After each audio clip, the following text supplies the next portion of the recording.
Now for what my expectations for Cameron Brink are going to this upcoming WNBA season. If you wanted too long didn't read, we wait until year 4. But if you want to hear why we're waiting until 2027, stay tuned because I believe that I have a logical reason that you might not have thought of. All right, so we're going to have to establish right now that the expectations are specific to her. We're not talking about other players that have not experienced what she went through. This is her specific timeline. I say this because I've been called out. Like, I thought that I was being called a racist. That's why I responded to some of these guys so harshly. But like, basically, I was called out for giving her too much grace or slow walking her, like not holding her up to the standards of others in her draft class, which I'm going to say right now, that's diabolical and completely irrelevant. Once she tore her ACL and meniscus, which never gets brought up, the meniscus, but like, yeah, that just completely separated her timeline and expectations from the 2024 class because by now, those players have played like double the amount of games as her. But not only that, there's players in the 2025 class that have played more professional games than her. So that shows you how far behind she is in her development. So when crafting a timeline and expectations for her, you have to take all of that stuff into account. For the longest time, I was ill-informed on ACL tears and the recovery timeline, but now that I know, I can set my expectations properly, and that recontextualizes how I feel about her play in 2025 WNBA and 2026 Unrivaled. When she returned to play in 2025, she was just cleared to play. That's all. She was never supposed to be at peak performance because like she was working herself back into shape after not playing a live game in over a year. So like those games were not at full strength. Even in Unrivaled, she looked much better, developing on foul management, rediscovering her mid-range shot, showing that, hey, maybe she just needed time in live games. But even with that, this is still an 18 to 24 month recovery timeline to really look like herself again. So technically, we're still in that 18 to 24 month range, 21 months. So what happens when we get to the start of next season? Well, here are my expectations.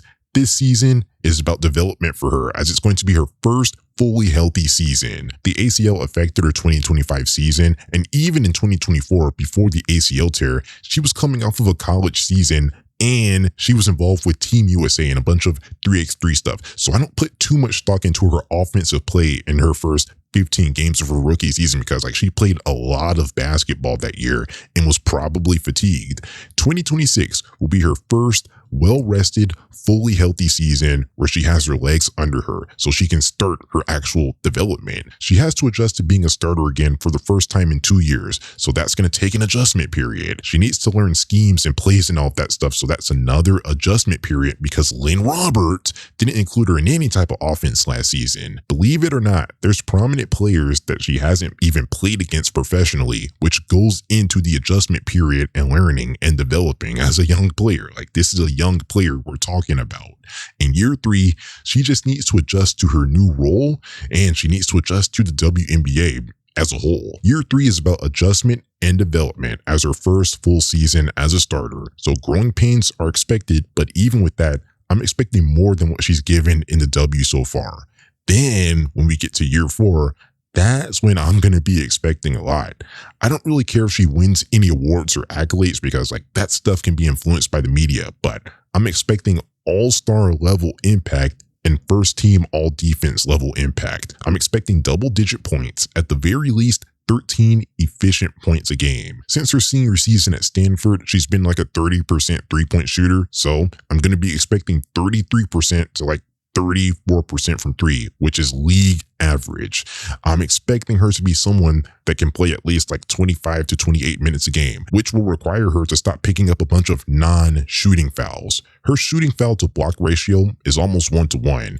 In her rookie year, 35 blocks, 35 shooting fouls. In her second year, 26 blocks, 24 shooting fouls. So like that's clearly not even the problem. It's the other stuff like reaching in and screen setting, which I expect her to get better at as part of her development. So that's my timeline, a Cameron Brink specific timeline. It's way too early to give up on someone like her. So like I'm just giving grace considering her circumstances, but I definitely will call it what it is if it's year 4 and she's still the exact same player.